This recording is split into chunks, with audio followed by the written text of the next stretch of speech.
I do not have a problem with Yvette, Jasmine's mom, n- talking to Iris about the contract that Jasmine and Iris made regarding sex.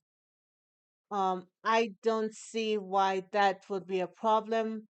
Mothers and daughters, while they may have complicated relationships, they do talk about sex. However, I don't think my mother would have approached you Mhm. and talk about something that you did not know that I spoke to her about. I think that could be hairy and that could be perceived as disrespectful Or just to inappropriate. or inappropriate. I think Yvette may have been well intentioned, but that kind of personal information that Eris's wife Jasmine chose to disclose to her mother, while it may be something that women do, I think should have been something that should have been revealed to her by Eris if she was going to comment about it. I think that it was just an inappropriate thing for mother-in-law to do with her new son-in-law. Well, Okay. I get your point of view, but you know, I guess some mother-in-laws out there overstep their boundaries. Welcome to Cliff Alerts. Today we're going to be talking about Lifetime Network's reality-based TV series, Married at First Sight, season number 16, episode number, I believe, 12. But before we get into it, please like, share, and subscribe. Please click that notification so you know when we upload new content. Please click that like button. Jasmine and Eris were at the beginning of this episode in the kitchen talking about what they were going to question as it relates to their meeting with Dr. Pepper and how they could begin to bridge the gap between them. Yes, and Eris was really interested simply because he wanted to get to the bottom of why he is behaving the way he is, why he's still not attracted to his wife, and he wanted to find out what was going on with him. Yeah, Jasmine is clearly feeling that they are not progressing. It's not a good place and or space for her to be in, and she wants to get at what's at the root of that and hopes that Dr. Pepper has some insight and or some advice that they can incorporate so that that part of their relationship changes. Right, and she said too that the relationship has gone stagnant, and no one wants to live in stagnant water, if you know what I'm saying. Also, she said that prior to doing Married at First Sight, she had self-esteem issues, and it has now become a problem again because she now has to deal with a man who's not checking for her, and it's activating or triggering her in a very negative way. So because she has problems with communicating, it's good that they're sitting down with Dr. Pepper. I think personally that Married at First Sight should have counseling sessions every week to help these couples. They're now 23 days before the end. Dr. Pepper is now here, so here we go. Yeah, communication is clearly one of their bigger issues. Well, Dr. Pepper uh, s- asked her when she said the issue she's now having with her self-esteem, whether she shared that with Eris, and she said no. And Dr. Pepper asked her to consider that she may not be Eris's problem, that he may be dealing with something else rather than his attraction to her. As it turns out, that was indeed a lot of what's going on with them, Well, i.e., the issues surrounding Eris and how he's dealt with the deaths of some very important people in his life. Well, Eris confessed that he had a lot of losses in his life when he was a younger man. His father died, his uncle died, his best friend in high school committed suicide, Mhm, and someone else near to him has passed as well. mhm. And we all know the difficulty of dealing with grief and loss. I mean, in the pandemic, over maybe less than 1 million people lost their lives, and that they left families and friends and all this other stuff. So there has been a lot of loss, and we we know what it's like to deal with loss because it happens.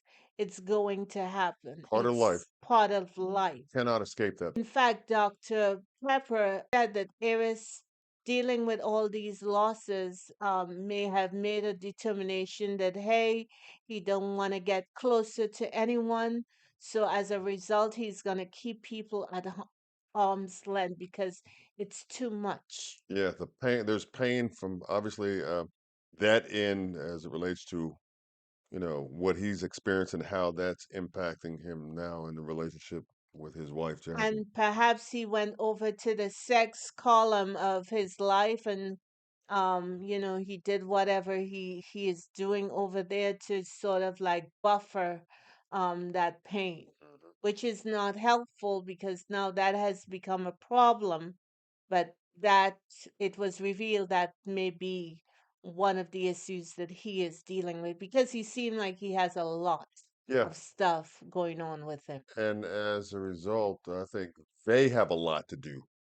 They Yes. have a lot of work to do, and Dr. Pepper obviously took the time to convey that sentiment to them in Right, that and meeting. she gave them questions to ask each other because Jasmine said she wanted them to come to a better place communicating. Yes, She believes she's a sheltered child yes. and something she doesn't have her A game together, Mhm, and she wanted questions. So Dr. Pepper gave them questions mhm. to get closer to each other. Yeah, but it seemed like Eris was the only one that was genuinely and or earnestly sincere about doing that exercise. Well, at the time that he was asking her questions, she seemed like she was a little out of it. She seemed like she was upset. I don't know whether they had an argument prior to You think something like filming that or it was a long day, transpired? but she just seemed like she was just done, basically shutting him down. I don't want to be here, so to speak. And he went in his confessional and he said he doesn't know what's going on. She wanted to communicate these questions or to help us communicate. And now she seems like she doesn't want to participate in the exercise. Yeah, and So that could now be frustrating for him. yeah, but he's been, a reserved, kind of laid back guy who hadn't expressed a lot of emotion and not really opened up, other than maybe the sexual part of his background. He hasn't been forthcoming with too much of that, and it just is a weird situation to be in. Trust and believe she's been doing a lot of heavy lifting for the Mm, past, what is it, 12 episodes? mm, At least that's what we have seen. And she probably, maybe a little tired, she probably a little tired from all overwhelmed this. Yeah. from this. Her mom, when she came to visit Eris at the apartment, Mhm. her mom indicated when she was talking to Eris is that Jasmine is one of those people who takes everything upon herself to do. And the mother was talking about herself as well because the mom is has cancer and she has to get treatment. It's a stressful period. Yes. So Jasmine probably picked up the slack for a couple of things, and the mother got the impression that that's who she is. She always wants to do something, help someone, or try to cover them in some way. Yeah, 'cause the problem with that is that you have to understand that if you're not well and you're not in the right place to be able to help somebody, you're doing neither one of you, yourself nor the person that you're intending to help, any good. And it could be just a guise to cover up what's going on with her as well, because trust and believe that contract that they made, it's not Eris alone is preoccupied with this sex stuff. She's also preoccupied with it Yeah, because because she agreed to that contract, yeah, that she, verbal contract that they made. yeah, but she has something in her mind and in her mind about how a marriage should be, and that should be a healthy part of it. And there's nothing wrong with that. But they're not in a healthy place and or space right now, and they don't know how to get there on their own, which is why they're presumably getting the assistance from Dr. Pepper and Pastor Cal about how to get there, especially in lieu of a looming decision day that's coming. If that's the case, Jasmine should be more about protecting herself than trying to get into any contract with Eris because she doesn't know how what's gonna happen, whether he's gonna agree to be married, and the way things are going, it seems like it's gonna be a no. So, in my mind, after she's seen all this, she's been a witness to, first-hand witness to it.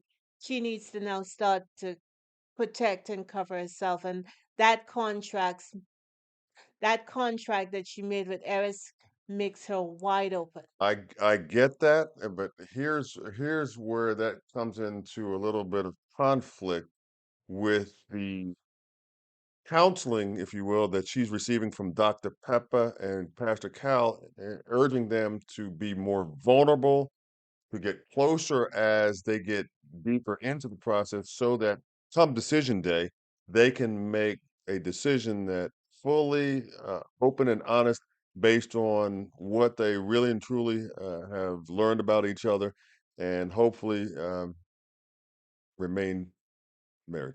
Well, it's open and honest. I gotta protect myself. You do you, I'll do me. So say so done. You ain't going for it, No, huh? not Well, 23 days and now you're coming to advise me. I've been rocking with this joker for 13 episodes and now you show up? they way late to the party, huh? No, no, no, Okay, no, you no, ain't going no, for it. no. Well, Jasmine might have gotten to that point, and maybe not necessarily been willing to reveal that yet. Who knows? But we'll see. I just think that it's kind of a hard thing to progress down the road and being urged to be vulnerable with your spouse in order to get closer to it and have that connection strengthened on the one hand, and saying on the other hand, I got to protect myself. Well, listen, one thing my mother, bless her soul, said to me, never get with a man who does not want you. We've seen that in the last year's episode with Mitch and Mitch Kristen, and Kristen. When yes, a man tells you, I'm not feeling you, okay, my believe brother, him, believe him. God bless Listen, you, I'm out. keep on rolling, keep it moving. Because you don't want a man to put you under his feet. And that's exactly where you're going to go if he's telling you, I don't want you, and you still showing up. Thank you for liking, sharing, and subscribing. We appreciate you. We appreciate your time and we appreciate your support of this channel. Have a good one. We'll talk to you next week. Bye bye.